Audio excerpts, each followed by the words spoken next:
हरिओम. राजा जनक आणि सर्वज्ञानी श्री अष्टावक्र यांचा ज्ञानसंवाद. अष्टावक्र गीता, अध्याय 2, श्लोक 13. अहो अहम नमो मह्यम दक्षो नास्ति मत्समः असंस्पृश्य शरीरेन येन विश्वम चिरम धृतम. अनुवाद: मी आश्चर्यजनक आहे, मला नमस्कार असो. माझ्यासारखा निपुण या जगात कुणीच नाही, कारण शरीराला स्पर्श न करताच मी या जगाला सतत धारण केले आहे. विवेचन: राजा जनक म्हणतात, या जगात माझ्यासारखा दक्ष कुणी नाही. या आत्मतत्वाची निपुणता ही आहे की कोणत्याही शरीराला स्पर्श न करता या विश्वाची मी सतत धारणा करत आहे. याचा अर्थ असा की आत्मतत्वाशिवाय हे जग कसे असू शकेल. ज्या क्षणी हे आत्मतत्व शरीरातून वेगळे होते त्या क्षणी हे शरीर मृत झाल्याचे जाहीर केले जाते. सर्व शरीरांना धारण करणारे तत्व म्हणजे आत्माच तर आहे. ही असंख्य शरीरे याच एका तत्वाद्वारे धारण केली जातात. म्हणून हा आत्मा व्यक्तिगत नसून विश्वात्मा आहे. ह्याच विश्वात्म्याने जगाची चिरकाल धारणा केली आहे. हा या आत्म्याचा विशिष्ट गुण आहे.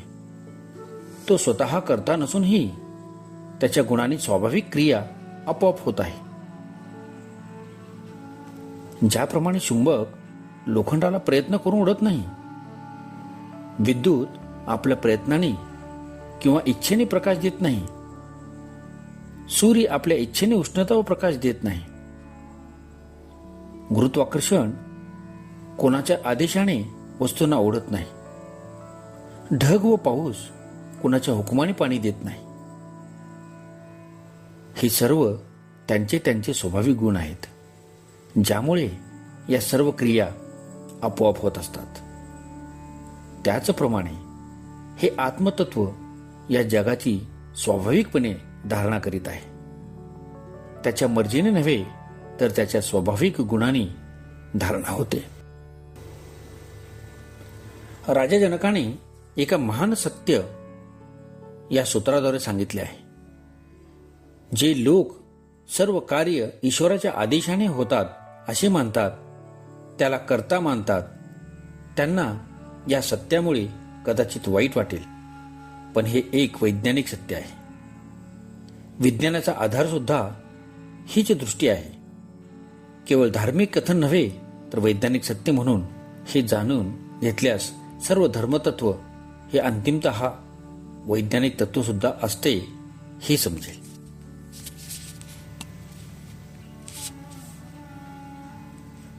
हरिओम. राजा जनक आणि सर्वज्ञानी श्री अष्टावक्र यांचा ज्ञानसंवाद. अष्टावक्र गीता, अध्याय 2, श्लोक 14. अहो अहम नमो मह्यम यस्य मे नास्ति किंचन अथवा यस्य मे सर्वम यदा वा मानसगोचरम. अनुवाद: मी आश्चर्यकारक आहे, मला नमस्कार असो. माझे काहीच नाही किंवा सारे माझेच आहे, जे मन व वाणीचे विषय आहेत.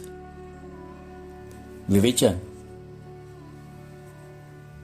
राजा जनक आत्मरूपाबद्दल सांगतात की मी आत्मरूप आहे, म्हणून माझे काहीच नाही.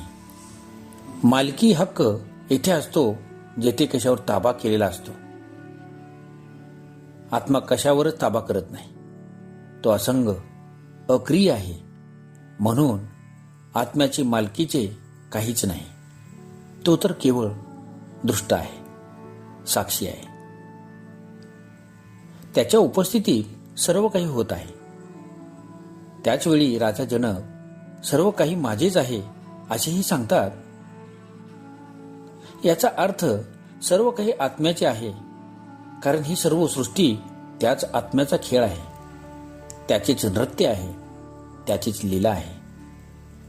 तो काही करत नाही, पण सर्व काही त्याच्यामुळे होत आहे. पण तरीही तो कशातच लिप्त नाही. जगातले सर्व उपभोग हे शरीर व मनाचे, इंद्रियांचे आहेत, आत्म्याचे नव्हे. या भोगमय शरीरात राहूनही त्या भोगापासून आत्मा अलिप्त आहे.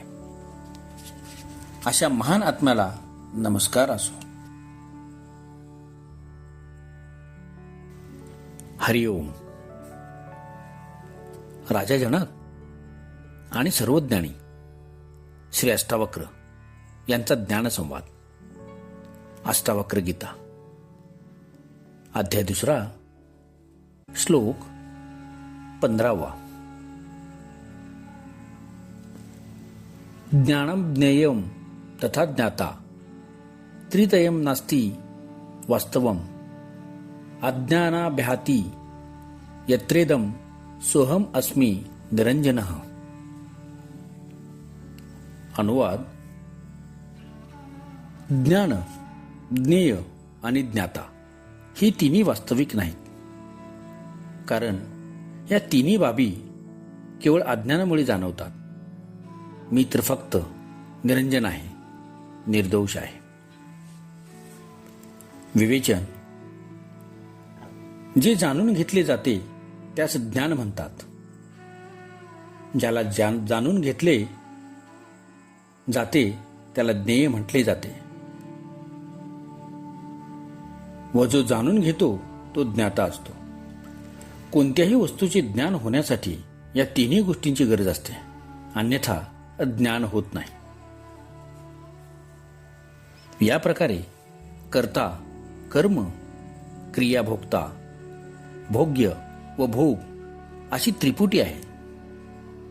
ह्यापैकी कुणी एक असल्यास उरलेले दोन्हीही असणे जरुरीचे असते. उदाहरणार्थ, भोक्ता हजर आहे पण भोग्य पदार्थच नसेल तर तो भोग कशाचा करणार? मग भोगाशिवाय हजर असलेल्यास भोक्ता सुद्धा म्हणता येत नाही, कारण तो भोग होऊ शकत नाही. जर भोग्य पदार्थ आहे पण कुणी भोग घेणारा नसेल तरी भोग होऊ शकत नाही. जर ज्ञाना व ज्ञेय दोन्ही नसतील तर ज्ञान कशाचे व कुणाला होणार? राजा जनकाला